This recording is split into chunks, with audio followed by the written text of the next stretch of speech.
Hello, and welcome to the Empowerography Podcast. This is a platform created for women's voices to be heard and a place to share their stories, journeys, and successes with the world for the purpose of helping other women who might be on similar journeys. We are empowering women one episode at a time. I'm your host, Brad Walsh, so kick back, grab one of your favorite beverages, and enjoy the stories.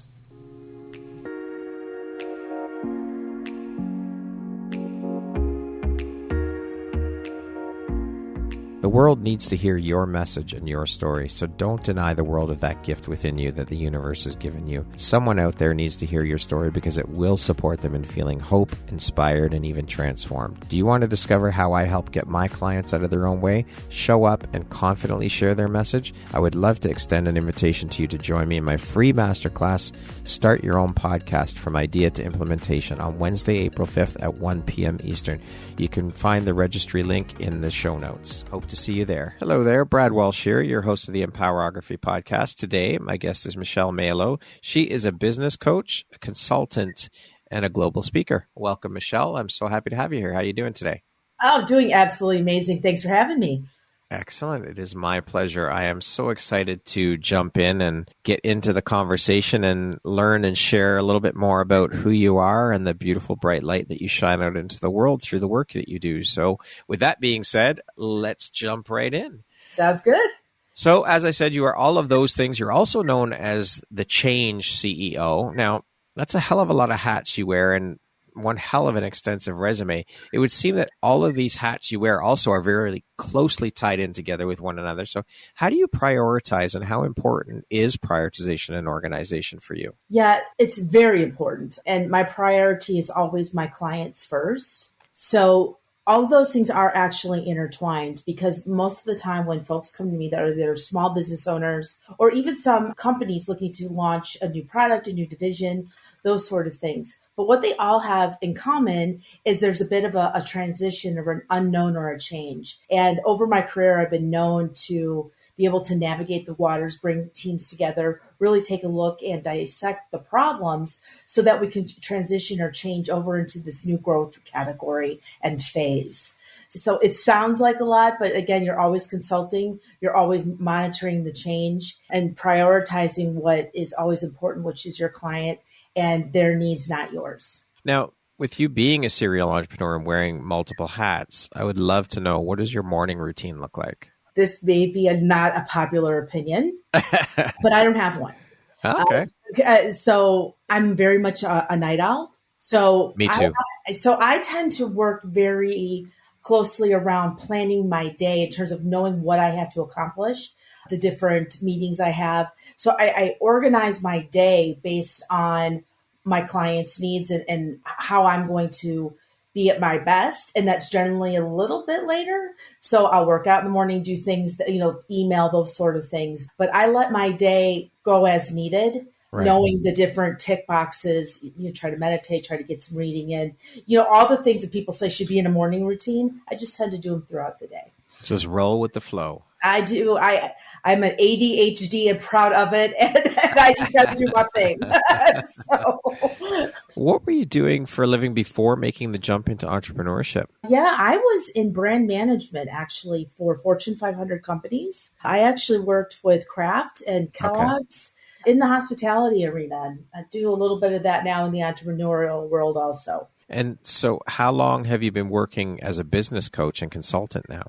About 12 years. 12 years. I want to speak a little bit about the coaching world. And I've heard a lot of people say that most, if not all, coaches have been through their personal struggles and journeys. And of course, before making the leap into coaching, of course, we've all gone through our own personal journeys and struggles and all had our shit to deal with. That's right. And personal journeys as human beings. But what I found through a lot of the conversations I've been having is that for most of the people I speak with who are now coaches, their personal struggles and journeys were the catalyst for them becoming a coach. So can you share a little bit about that with your own personal struggles and journey you were on before making the leap into the coaching world? Absolutely. I do not fear change. My mom says I would never be happy unless my pants were on fire. So I had literally left Barilla, where I was actually running their food service marketing division. I decided that I was going to start a wellness business and become a personal trainer because I have battled my weight my entire life. and I had lost over 170 pounds. Wow. So I saw a lot of my peers and other folks that were my age really struggling to be the person and the confidence that they once were. So I actually left to help folks refine themselves physically, emotionally, all of that. But what it ended up transitioning, I had a very successful wellness business, but I kind of created a job because personal training is get up at 5:30 and you go till 8. And I'm like, wow, I have a double MBA and 20 years of marketing experience. Maybe I should rethink this a little. Right. And that's where it transitioned into the consulting world, because most of my clients were peers and colleagues. And I was writing their resumes and their strategic plans while helping them get their health back in order. So that's where I really jumped more into helping with the transitions with career development and with strategic planning and startup businesses. And so how long did you have the wellness business then? About 5 years. 5 years. Okay. Yeah. Because I was also working with older folks that had MS and different things to help them be more mobile. So my clientele was a little bit older, but it was something that gave me great joy. And I just kind of transitioned that to someone else and then kind of took over now the business side of people's lives. And jumped on another path. That's right. So with the coaching, what is it that sets you and the work you do apart from other business coaches? Why would they choose to work with you over someone else? Well, I think first and foremost, I make people feel very comfortable. It's like generally, I mean, I haven't met a stranger and people trust me. And I think trust in a coaching consulting arena is very important.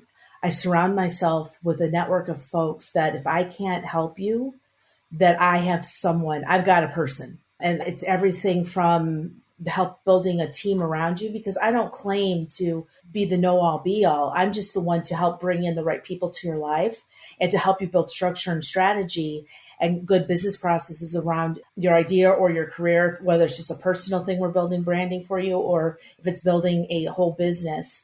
It's bringing all that experience and the empathy and the network together to really make sure you pass the finish line. That know, trust factor is key for sure. It all starts there, right? You have to build camaraderie and understanding that I'm still not the thinnest person in the world. I've seen a lot of folks that'll say, never trust a chubby trainer. What? Yeah. Oh, yeah. And again, this is the imposter syndrome, like all those kind of things. Yeah. We talked about a little bit, because I've always, I was an athlete my whole life. So I've always just been a bigger girl. But I said, you don't know people's journeys. And the fact is almost all of my clients, because I was a little bit older and because I've struggled with my weight my whole life, and I still do, that made me relatable. And they could talk to me about it and not be ashamed of, well, I used to be here and now I'm here. It's like, no, you're here and we're going to make a journey to get you where you're happy and healthy again. So that's why people tend to choose to work with me, because they know the expertise. You can look at my resume and see what I've done, right? Everyone can put a resume down. What you can't put down is the soft skills and the network that I can bring. That's right. That's insane. Never trust a chubby. What the fuck? I know. That's ridiculous. I got some crap. And I was bullied as a kid. I was one of those kids in grammar school where I would walk home and the boys would push me into the bushes, all that kind of stuff. Yeah. So I understand that pain of looking in the mirror, not liking what you see. Yeah. So that was why I really felt a calling to help folks get back on that track. Because again, I've helped people get to a weight where they could then have children. I helped another woman just kind of get her self-esteem back, where then she went on to go on The Voice. Wow. Well, I love that. I think that's beautiful work that you're doing and putting out into the world. So keep doing what you're doing. Thanks. I love it. Good. That's important. We need to love the work that we do. We're only here for a short time and we work a lot of that time. So you might as well enjoy what you're doing. Absolutely agree. What, in your opinion, is the most important quality or skill set in a business coach? It's listening skills.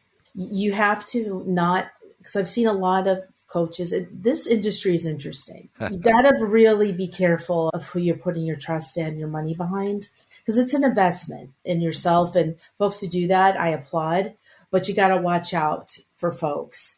And if they're not listening to you and pushing their own, like, here's my $47 program, now you got to upgrade to this, because it's really important to listen so that whatever you're bringing to them in terms of a program, help, a workshop, writing, whatever it is exactly what they're looking for. And you've got to be able to also listen to that, but also say, here's what they're saying they need, but here's what they really need.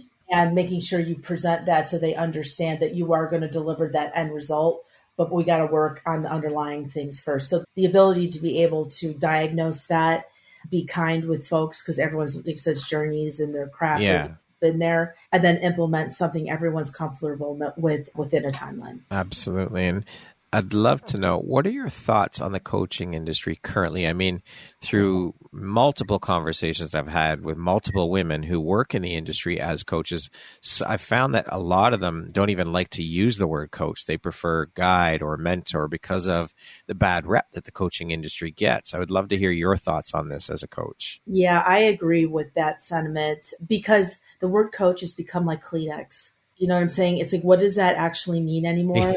Yeah. And to folks that have life experiences and you're 18, 19, God bless you. But you've got a lot of young folks without a lot of experience claiming to be coaches. You have the greatest, AI comes out. Next thing you know, 3 weeks later, hey, buy my program. I'm an AI expert. It's like, really? The technology's only been out for, whatever it is. Yeah. But somehow you become an expert in 3 weeks. Yeah. Awesome. So that's the thing. And there's also a lot of people, and I actually done a speech on this, kind of tongue in cheek. So I like to do a little comedy if I can around things, because everyone's so serious.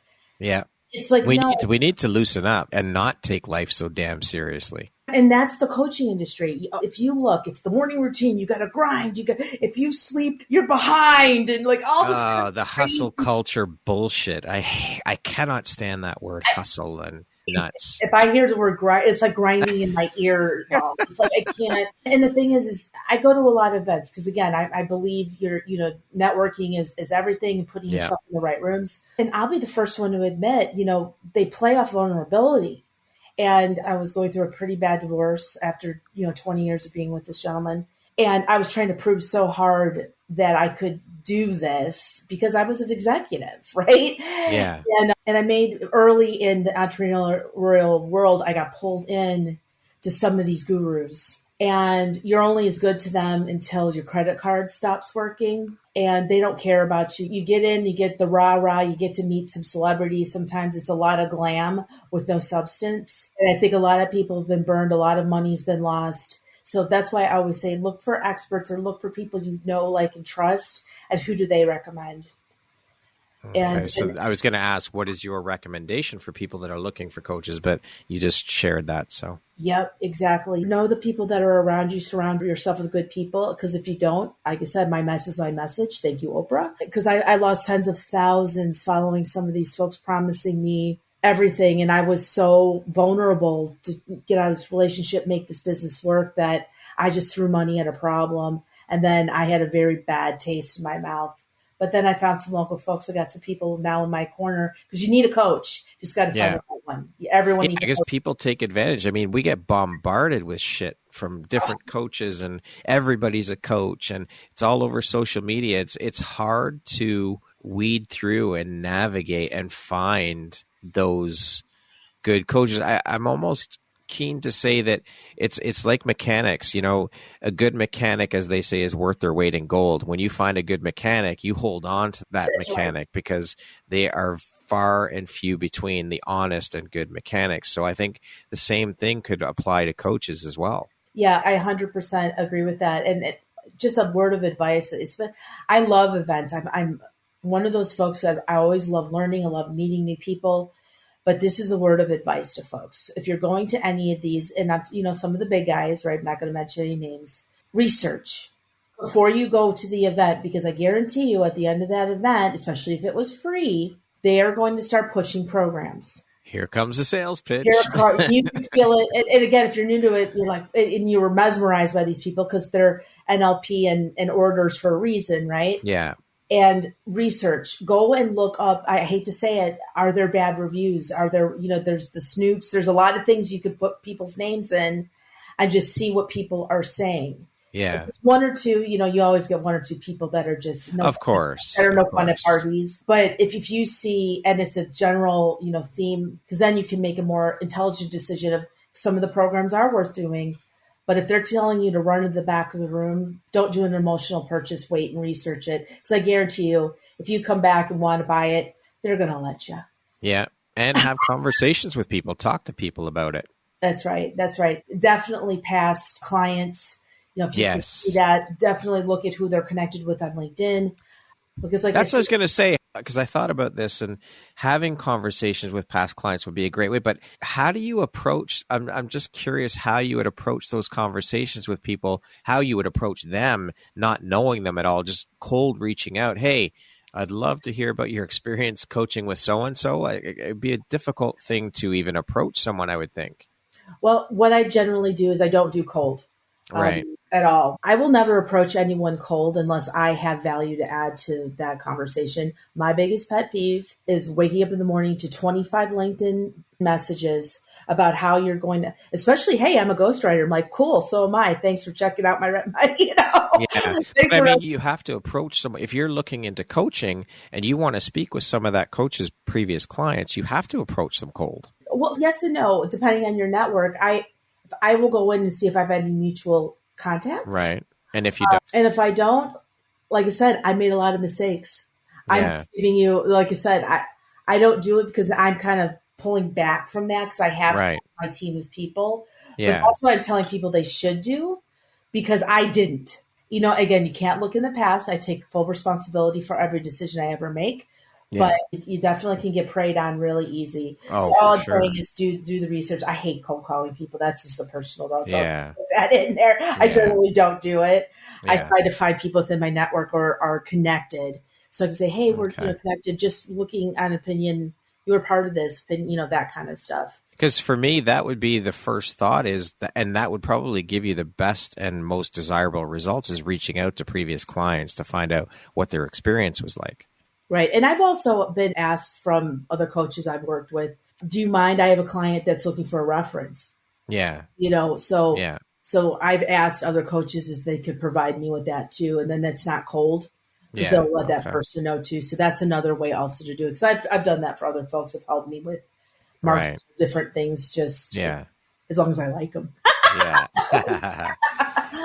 You work with a lot of professionals around leadership, thought leadership. I would imagine that mindset is also a very big part of that work. What makes a successful thought leader, in your opinion? Someone who has no fear. You've got to be able to, if you have an idea, you have to be collaborative, but you definitely want to not be shy of bringing new ideas to the table. That was part of why in corporate, sometimes I didn't fit the corporate mold as much.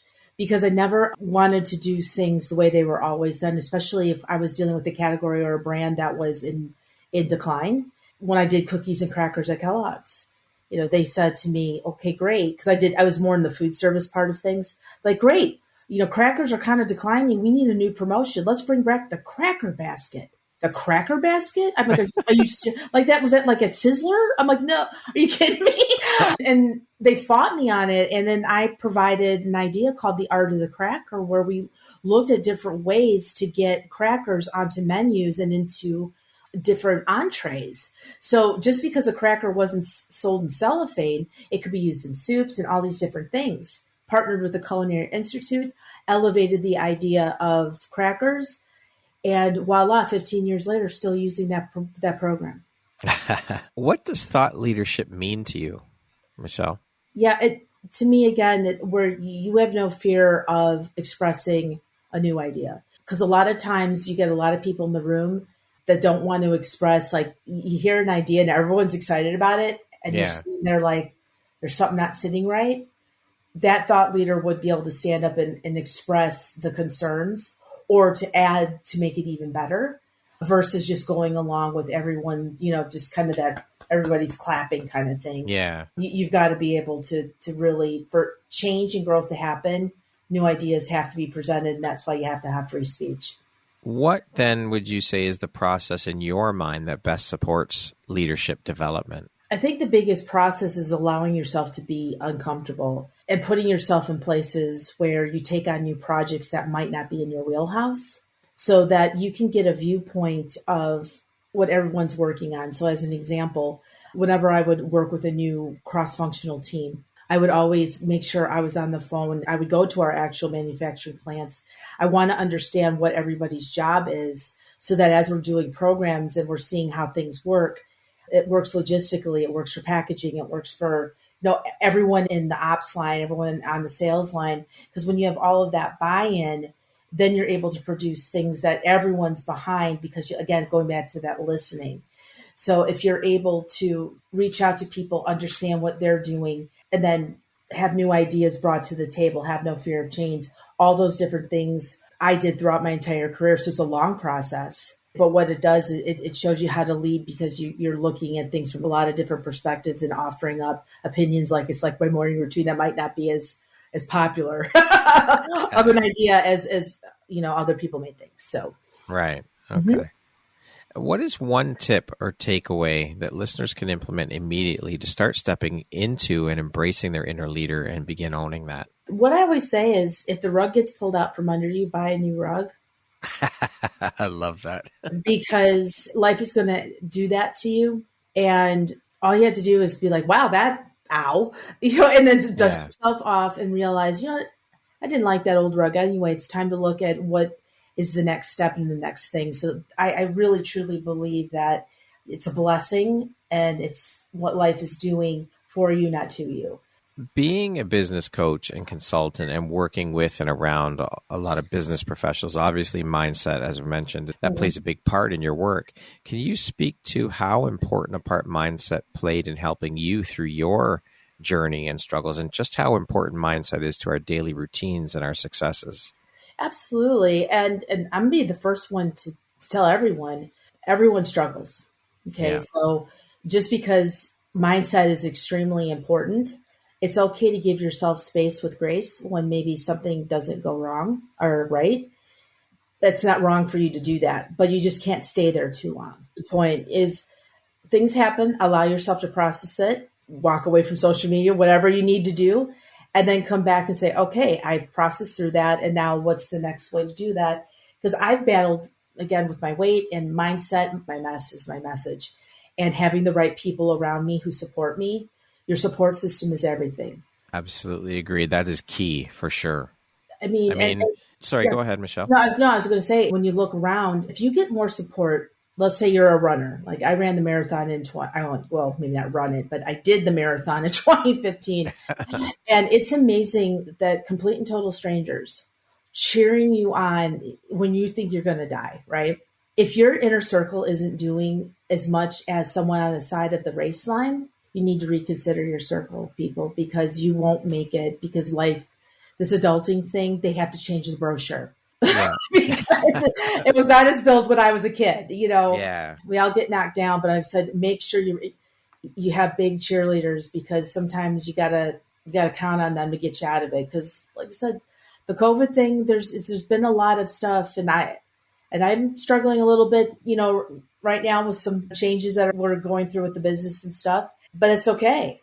It's growing pains. It's cool. I can't say this enough or stress this enough is that we're not meant to do this thing called life or this thing called entrepreneurship alone. We can't do it alone. You simply cannot. It is not possible to do it on your own. You have to have a team around you, a support system, a community, whatever that is for you. You've got to have people around you, people in your corner, cheerleading, lifting, supporting, and helping you along the way, period. Absolutely. To me, that is probably the number one thing. Yeah. Those are for my community, the Empowerography community, the platform, I have 3 pillars that I believe are the staple and the key and the foundation, and that's community, collaboration, and celebration. Those 3 things, everybody needs those in their life and in their business. You cannot get by without them, period. Absolutely. 100%. And I'm not yell because I'm not a yeller, but scream it from the rooftops. Yeah, right. I'm kind of like my grandmother. It's like she never yelled if you did, but you got the look and you knew. Yeah. You're in trouble, but yeah. Yeah. I want to continue talking a little bit about the whole mindset thing and business and the struggles that go along with all of that. So often we see and hear from experts like yourself and who have overcome adversity and transformed through the pain to discover their purpose, which is amazing and powerful. But I would love to hear from you with all that you've gone through and your struggles and come out the other side, what are some of the struggles and the things that you face today around a mindset and imposter syndrome, just to name a few? I mean, I'm sure you would agree with me, and you just mentioned it, that just because we've been through the trenches and come out the other side successfully and struggle doesn't mean that we don't still struggle. It's going to happen. It's going to pop up from time to time. Can you share a little bit about that with me and how you deal with that? Absolutely. And you never know when the next trench is going to be. So you get out, it's going to be a battle. And currently, I had some things thrown at me in the last year or so. And a couple of things I had to deal with, I had to move. And I'm re-looking at the business, because here's the really key part is that you have to constantly be moving and changing and taking a look at things and saying, okay, why isn't this working the way it was maybe 6 months ago? Because our world is changing in such a fast pace. The world still needs a Snickers and a Twix and like everything that's happening right now. But then take a look and say, well, how can you adapt what you're doing, not only personally, but in business? So as an example, even though I work with right now a Wi-Fi company, I have a restaurateur, I'm working on a sustainability water project, but I'm looking to actually really come back and focus, because my whole background is in hospitality, manufacturing, and restaurants. And that's when I light up. So I think my coaching business is probably going to actually be a lot more targeted back towards that industry, just so I can reignite and utilize the 25 years of experience and be able to really talk to the folks that I think I can help. So I think I got way off your question, but my point is I was struggling with figuring out what the next step was. Right. You could tell my ADHD. I apologize for that. No.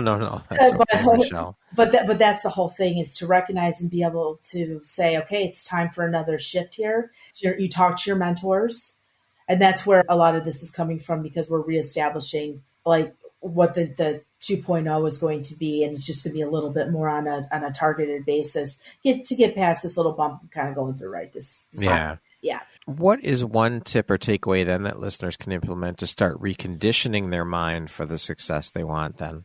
I think the biggest tip is stop comparing yourself to people. Social media, like I always have the joke, it says, I'm not a runner, but I play one on Facebook. So you'll see me at a start line, you'll see me at a finish line, and the journey between the 2 points is no one's journey but my own. Yeah. And if I could tell you the negative bubbles, because I hate running. So like I said, I'm not exactly a tiny girl. It's just the thought bubbles I'm popping and getting rid of that negativity. But that's really the tip is just to, start something, have a plan, and finish it. Have space with grace with yourself. And just, like I said, and just really get started on whatever it is that you want to do. So, yeah. Okay. Yeah, but that social media, do not compare, because I'm going to tell you, behind those posts, there's some ugly. Comparison is the thief of joy, right? That's 100% right. So that to me is the first thing, is don't worry about what everybody else is doing. Don't worry about if it's not quite right. You're going to go through many iterations of your business and your life, and just have that support system and stay focused. That competition and comparison mindset is a bitch. I dealt and struggled with that for quite a while when I first jumped into my photography business. And it's a tough demon to battle and to overcome. But once you do come out the other side of it, it is so freeing and incredible. But it's a struggle to get there. It takes the work. You got to put in the work to get past it. You really do. And like I said, social media is the devil. Yeah. Yeah. It's a double-edged sword, right? There are quite a few positives to it, but I mean, a lot of it is the highlight reels of everyone's life. They're not portraying who they truly are. And I mean, I got to a point now where I'm at a point now where the competition thing, now my mindset around competition is the only person I'm in competition with is me. Yes. As long as I can see that I'm improving and growing and expanding, that's the only competition I have. That competition mindset doesn't exist anymore for me. That is wonderful. And also too, the competition thing, and also the imposter syndrome. When you walk into a networking meeting, event, own it, take up space. That one's one I'm still dealing with, imposter syndrome and self-confidence. From time to time, I'm human. It comes up and I struggle with it. But the competition mindset, no longer. Like I dealt with that for a couple of years and I'm over it. I'm done with it. I'd keep in my mind that I'm my only competition. Absolutely. And like I tell everyone, that is a journey, because It is. there'll be a moment, because I'll be honest with you, I was nervous about getting on with you today. Really? Because right. I can't even tell you how many podcasts I've done and all this, but because I'm going through a little bit, like I said, I just moved in a new home, I'm transitioning the business a little bit. There's just a lot of things going on. And I'm like, oh, I haven't done a podcast in a hot minute. And it was just that moment of, okay, it's all my equipment. Hopefully all this works. Just all that stuff, the self-doubt, it started to come back. I'm like, my friend is like, are you kidding me? You can talk to anybody. I go, I know. I go, it's just, once I get back in the seat, it'll be fine. Yeah. Those moments pop up. Of course, we're human beings. Of course, they're going to pop up. But you just got to stick to your guns and push through and do it. And once you get back into it, like you said, you get back in the saddle or back in the seat. And it's like old hat, right? It's second nature. So Absolutely. You're known as the Change CEO. Can you talk a little bit about how you garnered that title and what it means to you, how you feel about it? Absolutely. I feel like I'm always in a process of change, and I don't think change is a bad thing. And I'm the worst person to go shopping with, as an example. Do you like that? And if it's pretty or if it looks good on you, I'm like, yes, you need to buy that. And it's the same thing with folks who come to me with their careers when they're not happy and all they're doing is bitching and moaning. It's like, okay, if you are really this unhappy, but benefit, okay, no, get out of the fear. We're going to make a change. And the first thing I always tell folks, if you're that miserable in a job, do your resume. And they're like, what do you mean? I said, when's the last time you did your resume? Like, oh, it's been years. I'm like, I want you to sit down and write your resume. Like, why? I go, because you have no idea where you were at that point and where you are right now. I said, so I guarantee you will be astonished by all you've accomplished to give you the confidence that you can make a change. And I did the same thing when I'm managing brands and all those sort of things. I'm like, you know what? You want a cracker basket? Nah. Barilla, when I first went in there, we're selling to college and universities, to restaurants, all these folks. And the marketing they had was retail. I'm like, so you mean to tell me you're talking to a guy at University of Massachusetts who runs the biggest college and university feeder in the country, hundreds of thousands of kids he feeds a day. Yeah. And you're going to go in there and try to sell him saying that this pasta is romantic and it's the taste of Italy? Really? He's going to want it. It's the most... Students don't give a shit about that. Well, that's just... And the cooks don't need it. They want to know, how long can they hold up on a steam table? Do you have any... all these different things that is about operations and costing and packaging. And we weren't talking to our customer.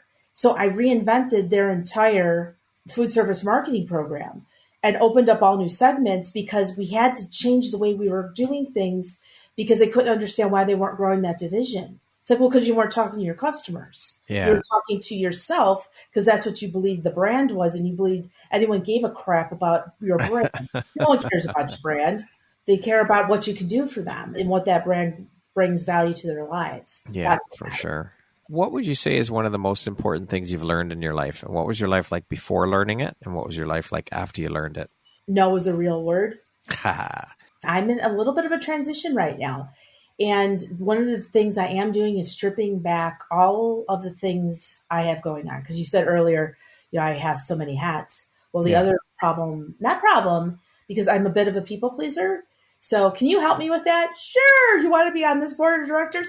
Okay. And next thing I know, I'm going to Toastmasters, to this networking group, to that. And when it's all said and done, wow, I just spent how many hours, years really promoting other people's things and their stuff versus focusing on getting myself and my things done, as opposed to running around with my head cut off. It's that focus thing.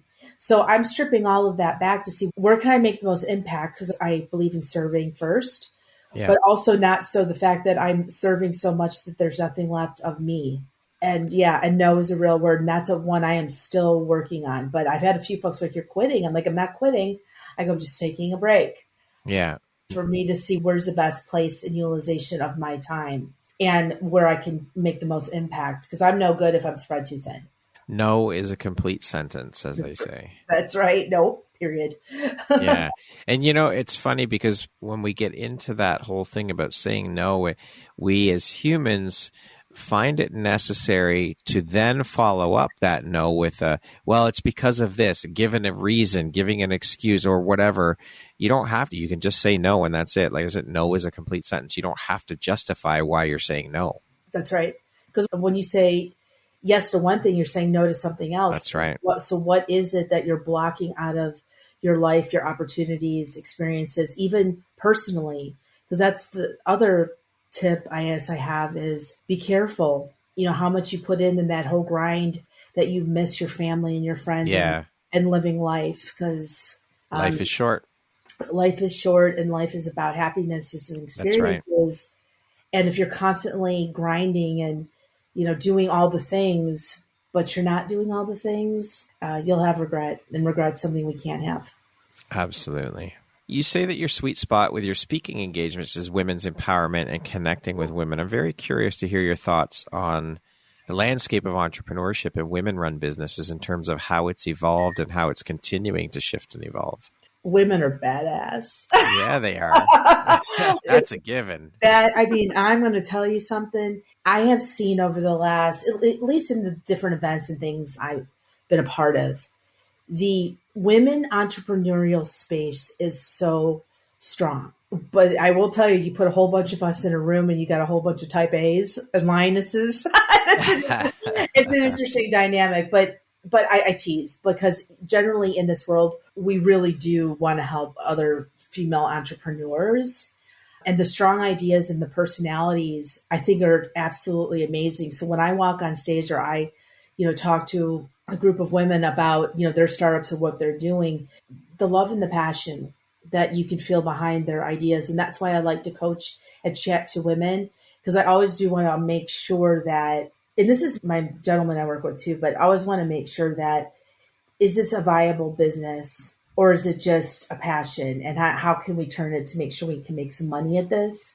Because you need all the passion and going forward, but you also need to make sure that the idea is sound, or how can we make it that it works so it actually is a viable business. But I'm telling you, women are taking over that entrepreneurial space, and it is a fun thing to watch. And being in a room with those women, I always come back just completely empowered, like a Wonder Woman. I can conquer the world kind of thing. So that's why I enjoy, like I said, I enjoy strong women. They make me stronger.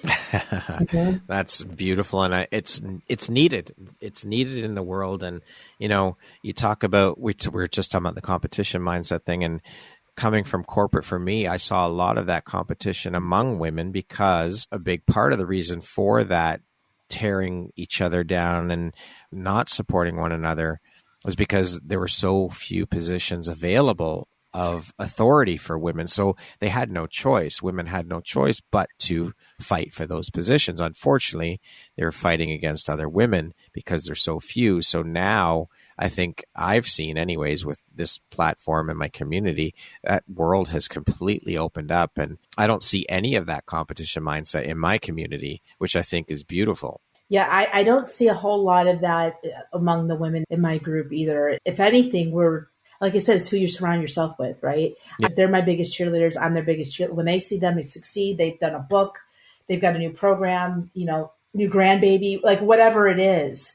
Yeah. I feel as proud as if I had accomplished it.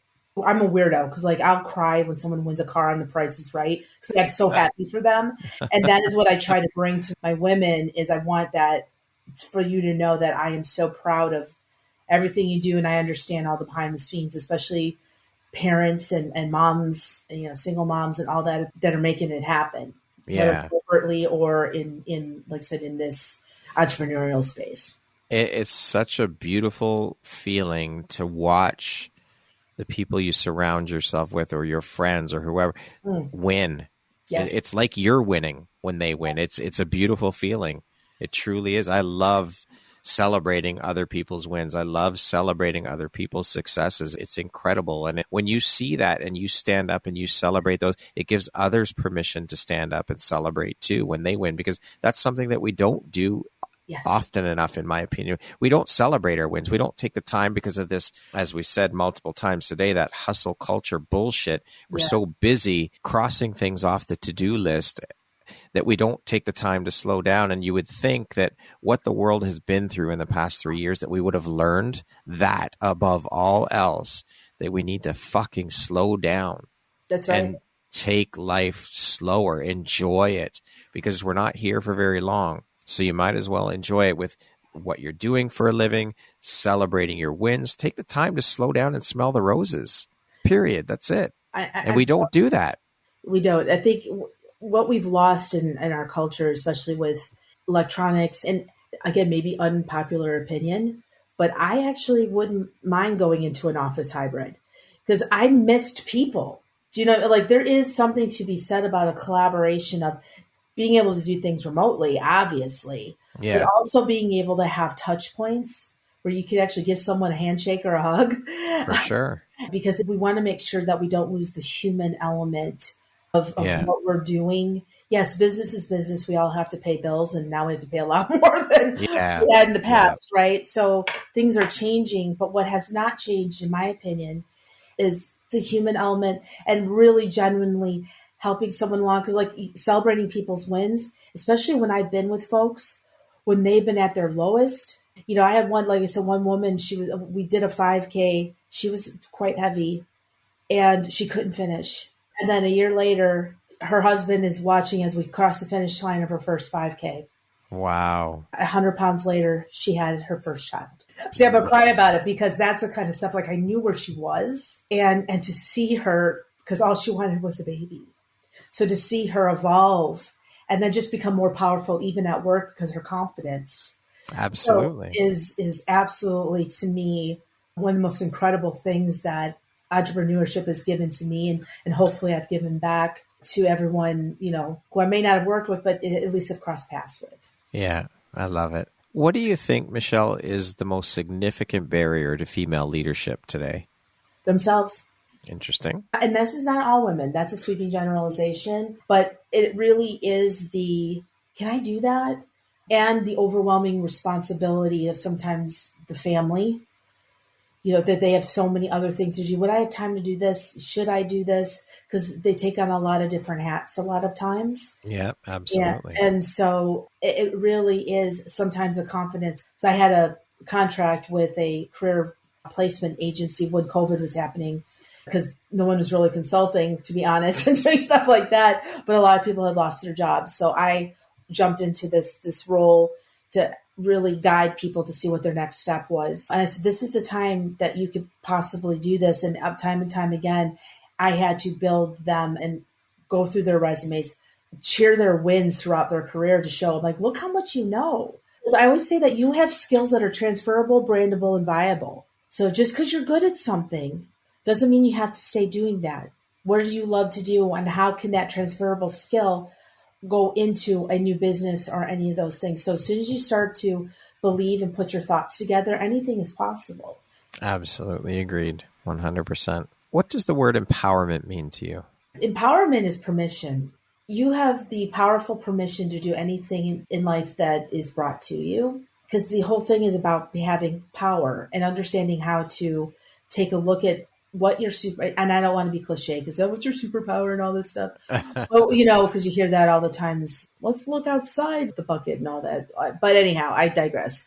But yeah, that's the biggest thing is that you just have to allow yourself, again, it's just permission to follow your dreams.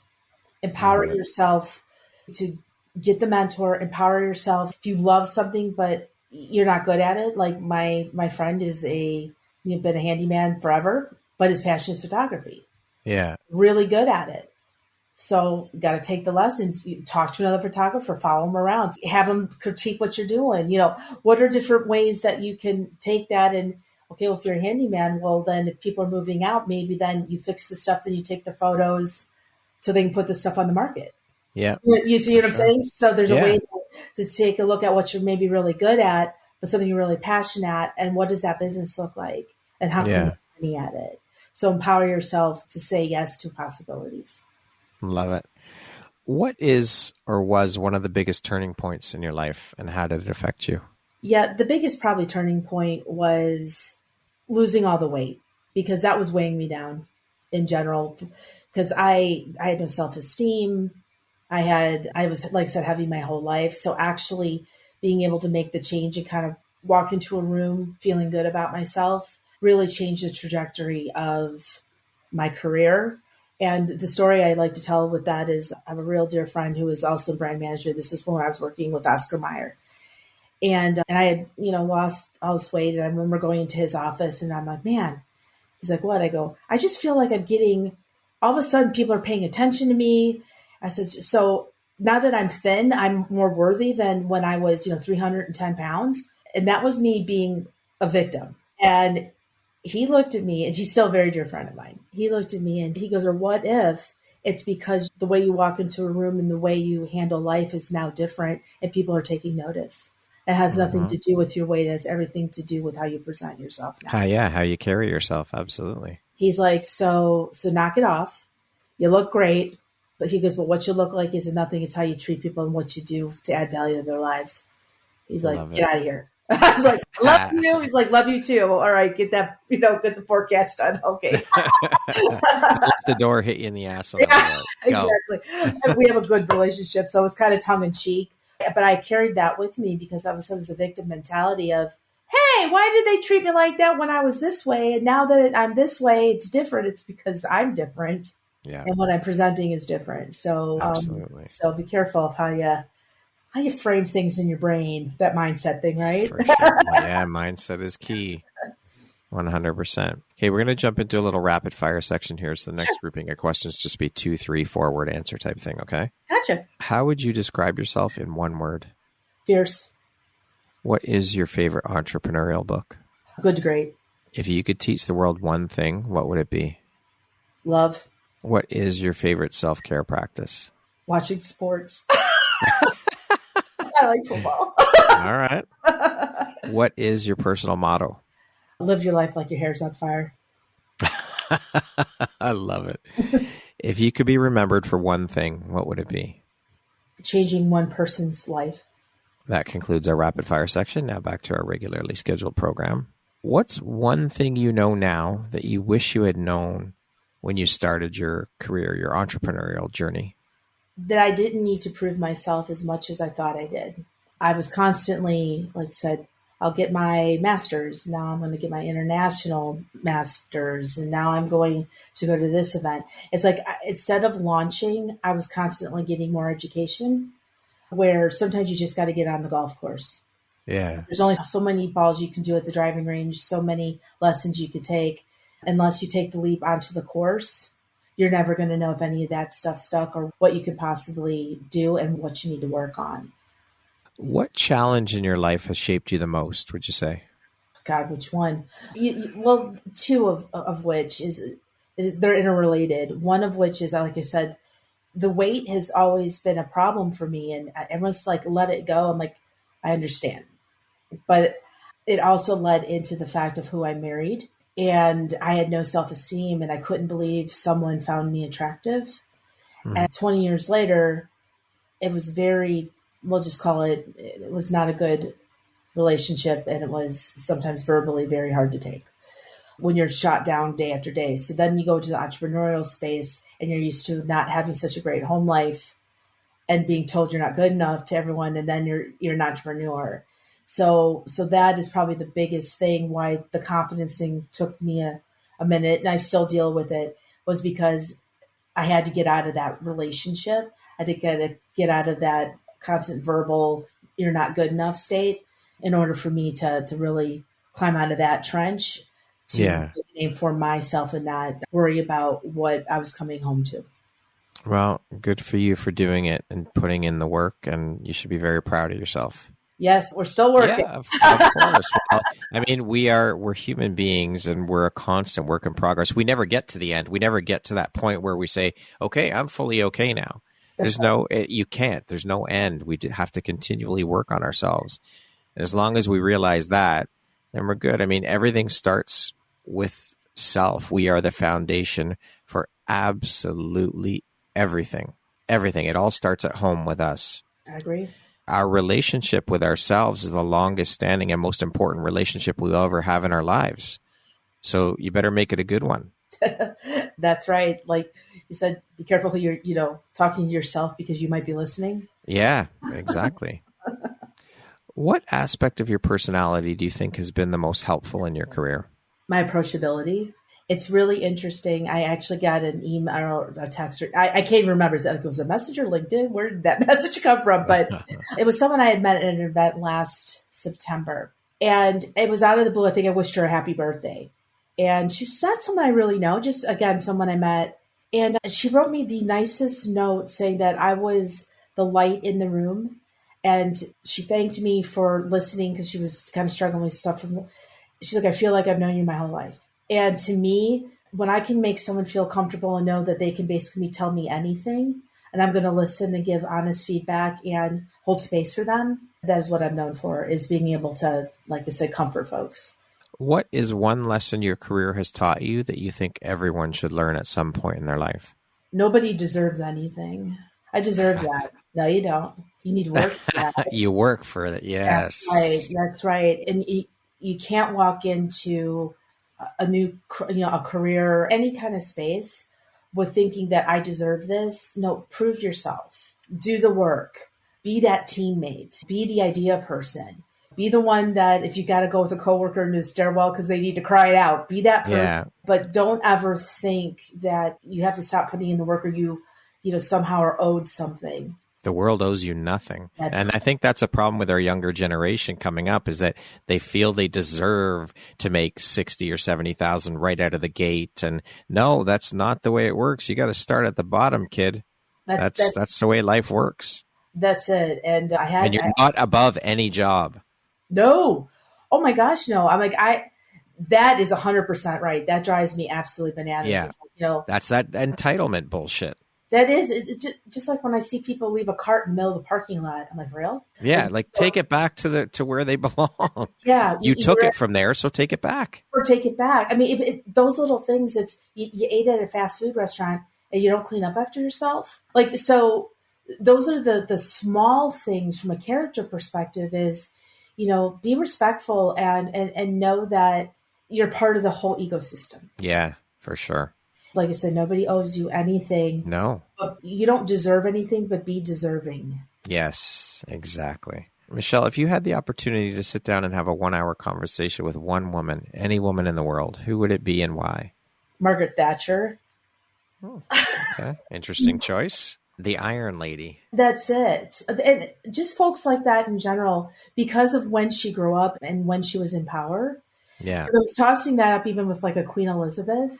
Yeah. Just because of the wisdom that our elders and the folks that have been there before, sometimes I wouldn't even want to have a conversation. I would just want to listen to the stories to understand where you've been, what the struggle was and how you overcame that, and how you, in a world where there weren't many women, queen, yeah, that kind of stuff. Like, how was that? Take away all the royalty and all this stuff, but as a woman with these high power positions in government and royalty and whatnot, what does that look like? Madam Albright, like there's all had to be one hell of a fucking badass. That's for sure. Because there are far fewer women in positions of authority then than there are now. And there's still not enough now. But I mean, think back and how badass they had to be. Like, it's incredible.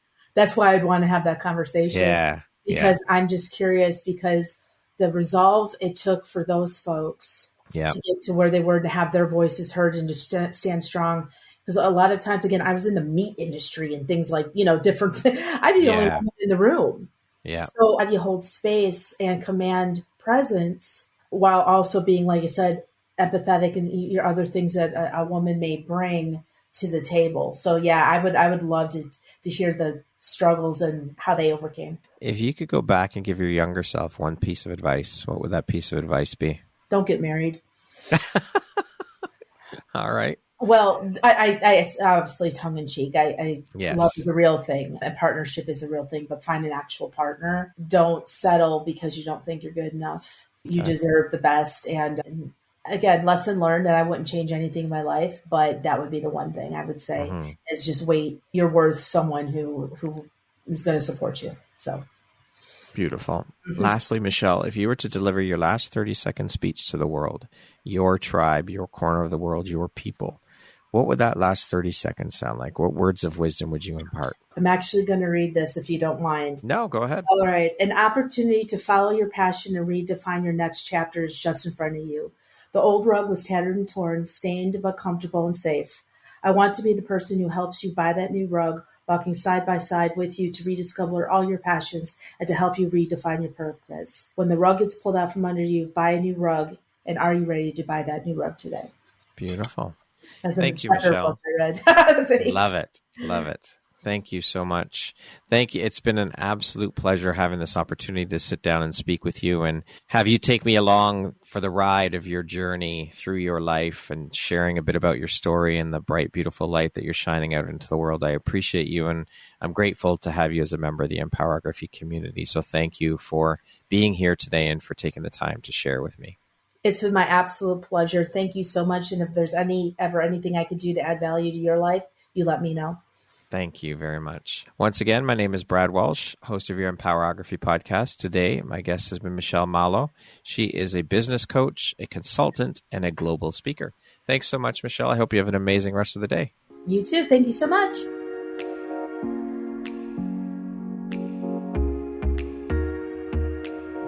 Thank you very much for listening to this podcast. If you haven't yet, please be sure to subscribe, rate, review, and share with all your friends. You can find me at visuphoria.ca and follow me on Instagram at Empowerography Podcast and on Facebook at Empowerography. Please join me next time for another inspirational story from yet another amazing woman.